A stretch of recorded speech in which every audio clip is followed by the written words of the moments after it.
4장 말씀의 강생을 준비하는 동정 마리아의 수련기. 넷째 날의 은총과 신비. 마리아가 하느님의 어머니라는 존귀함을 합당하게 받을 수 있게 하시려고 하느님께서는 계속해서 호의를 베푸셨습니다. 수련기의 넷째 날에도 마리아는 전날과 같은 시간에 추상적인 환시 중에 하느님의 신성을 볼 수 있었습니다. 이번 환시 중에는 거룩한 빛의 여러 가지 조명작용이 수반되었습니다.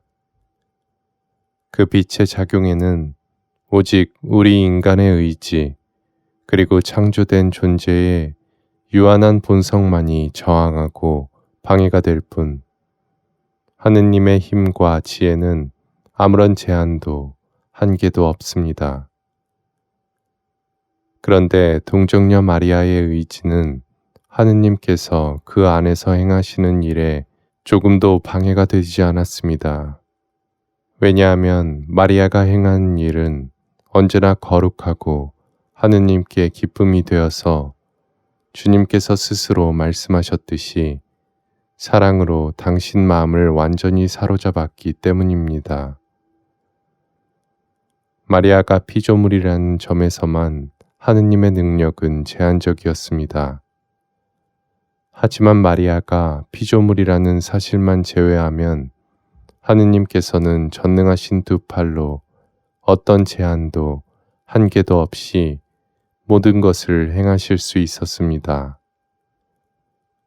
하느님께서는 가장 맑고 깨끗한 당신 신성의 샘에서 직접 흘러나오는 지혜의 물을 지극히 거룩한 동정녀에게 퍼주셨고, 그 지혜의 물을 얼마나 많이 쏟아 부으셨는지는 우리가 절대로 알 수 없습니다.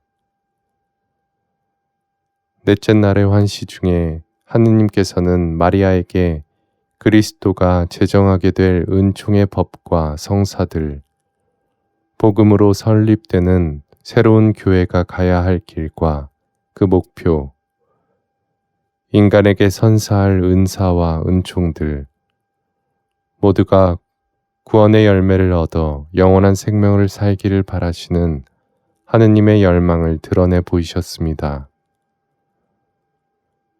마리아는 환시 속에서 지혜의 인도자시며 현인들의 지도자이신 분에게서 직접 배웠기 때문에 아주 탁월한 지혜를 갖추게 되었습니다. 만일 인간에게서나 천사에게서 마리아의 지식을 표현할 적절한 수단이 있어서 우리 여왕님이 간직한 지혜와 지식 전부를 책으로 쓸 수 있다면 인류 역사와 모든 문화권에 있었던 철학과 학문과 예술과 기술과 발명품에 관한 책들을 다 합친 것보다 더 많은 분량이 될 것입니다. 마리아 한 사람이 보유한 지식이 다른 모든 사람들의 지식을 다 합쳐놓은 것보다 훨씬 많다는 것은 조금도 놀라운 일이 아닙니다.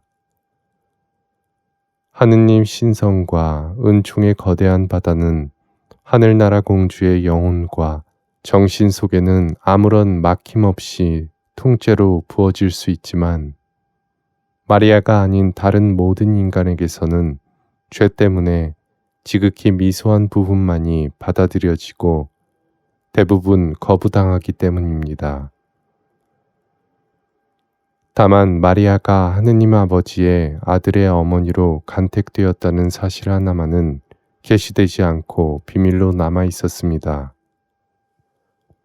하느님께서는 합당한 시기가 오기를 기다리시며 그때까지는 마리아에게 이 사실을 알리지 않으셨습니다.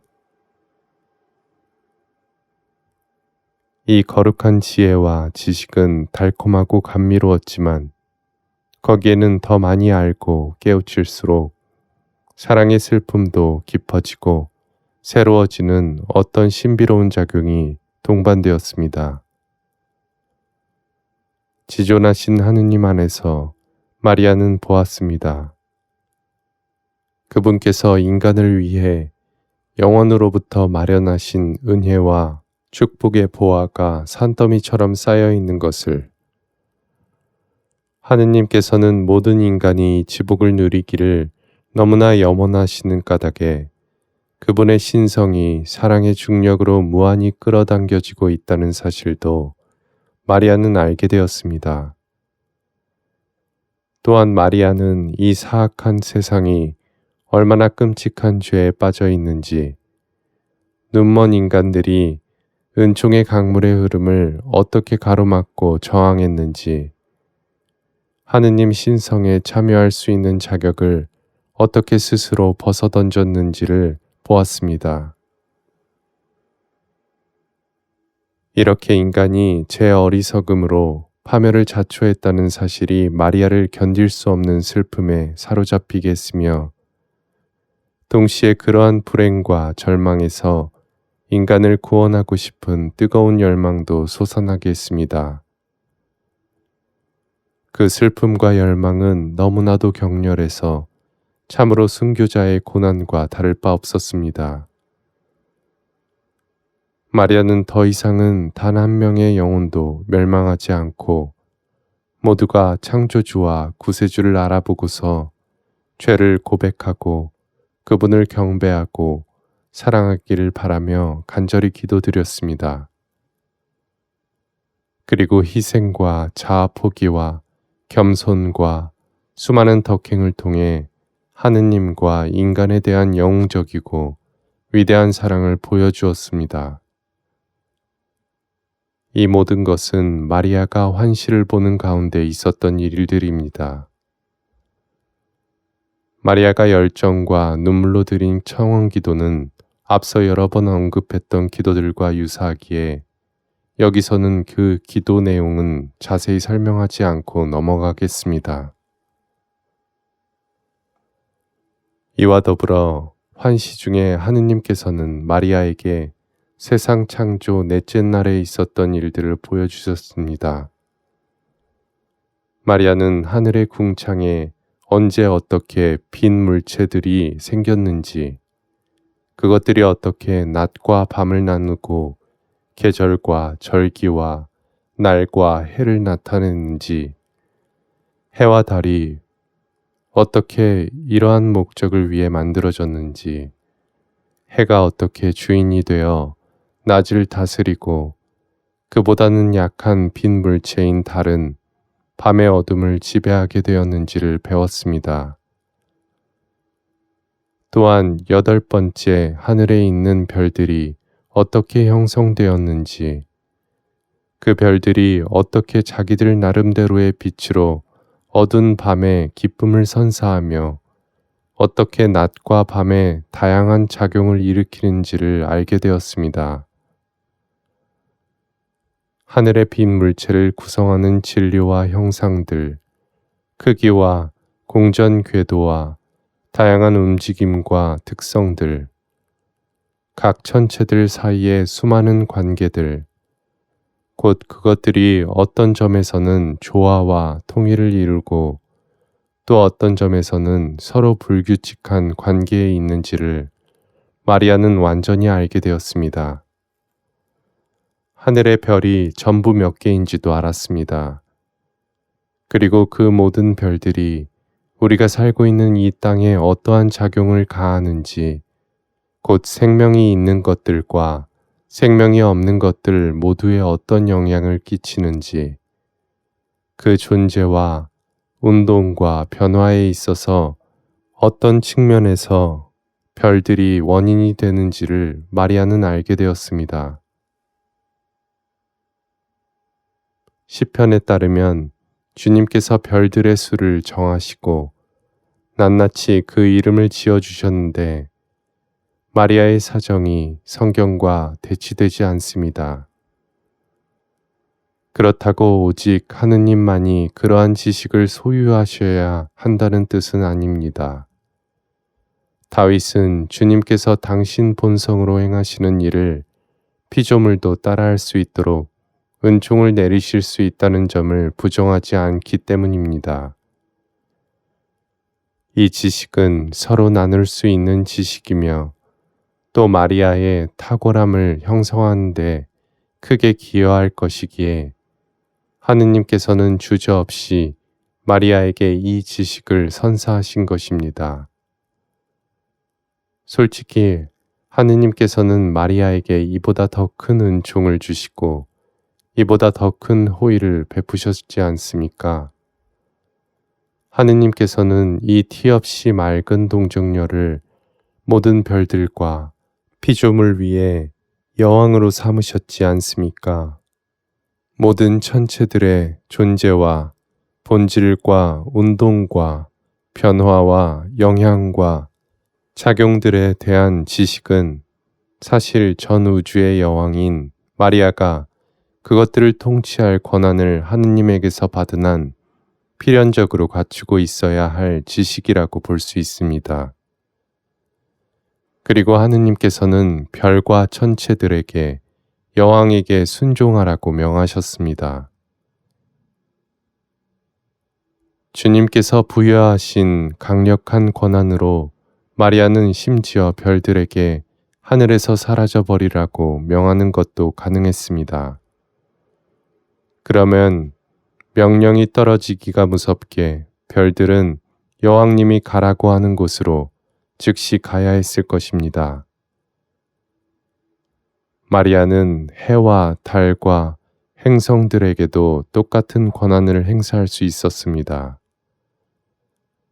하늘의 여왕이 명령만 내리면 태양과 행성들은 모두 각자의 궤도 운동을 멈추고 이 땅에 가하는 모든 물리적 작용들도 거두어 들였을 겁니다.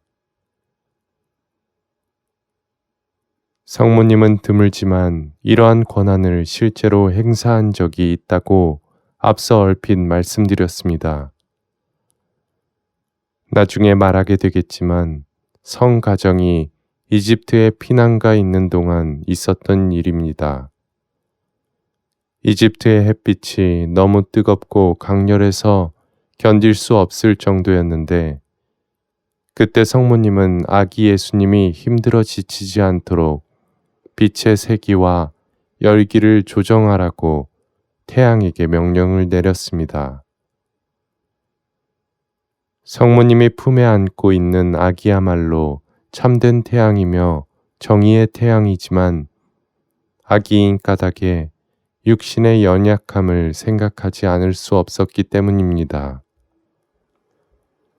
그런데 그때 성모님은 아기 하느님에 대해서만 그 힘을 누그러뜨리되 당신에게서는 그 힘을 거두지 말라고 명했습니다.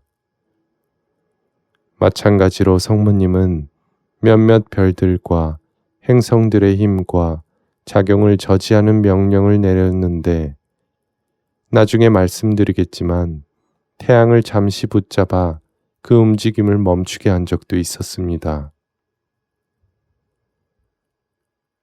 하느님께서 환시를 통해 마리아에게 보여주신 신비들은 이외에도 더 많이 있습니다.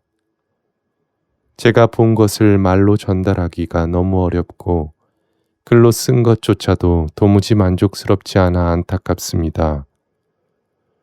제가 알아들은 것을 글로 표현하기가 어려워서 괴롭고 고통스럽지만 사실 환시 중에 마리아에게 일어났던 일들에 관해 제가 다 알고 있는 것도 아닙니다.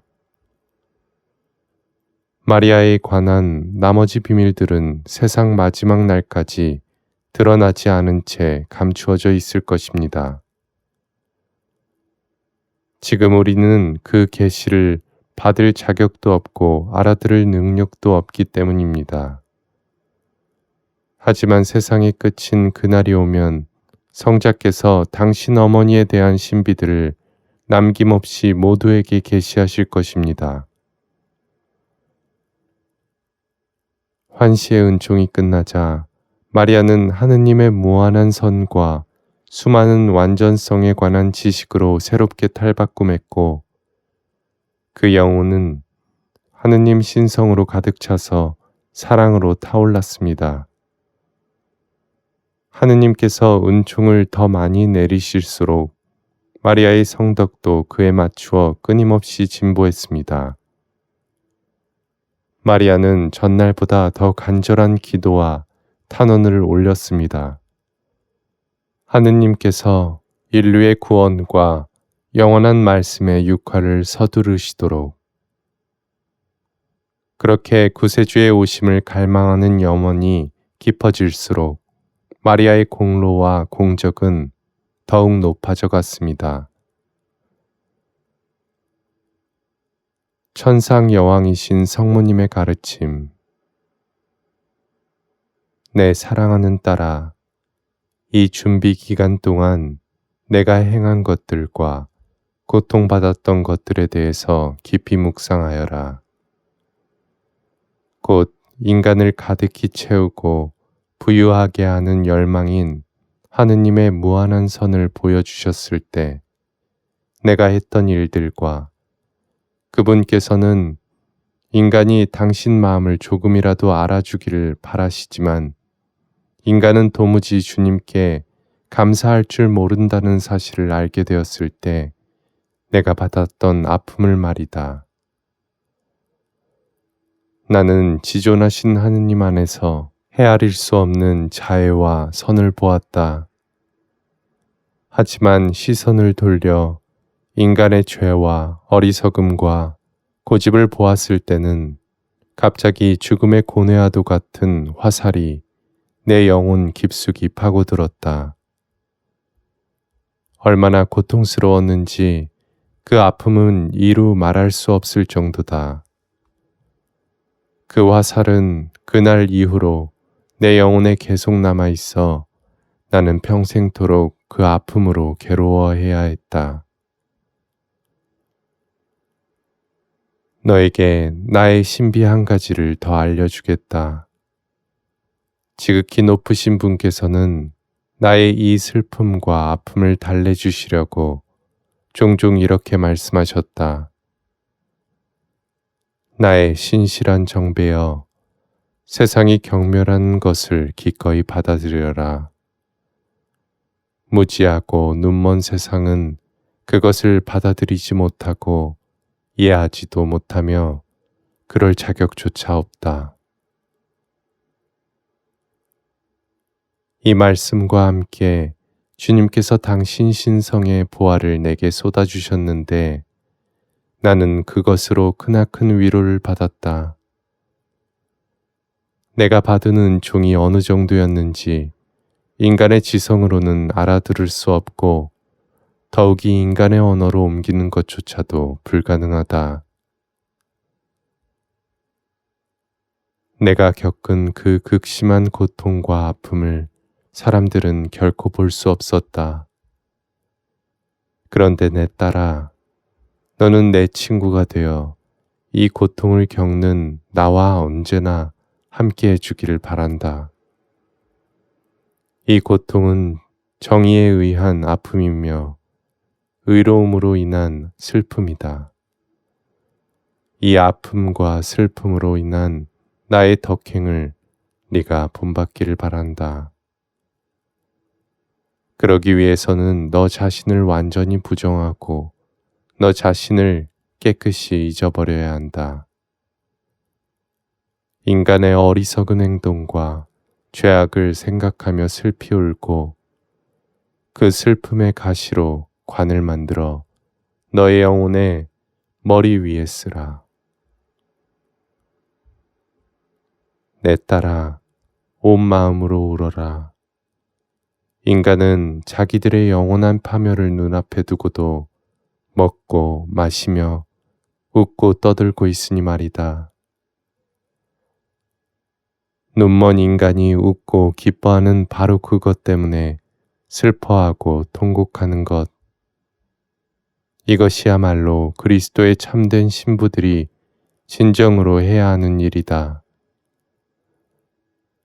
세상의 즐거움에 슬픔의 눈물을 흘리는 것이야말로 내 거룩한 아들 그리스도의 신부들이 실천할 수 있는 가장 의로운 행동이다. 그리스도의 정배들은 모름지기 세상의 죄악을 두고 흘리는 눈물 속에서만 참된 기쁨을 찾을 수 있다. 그러므로 주님 신성의 보화를 받을 수 있도록 마음을 올곧게 하여라.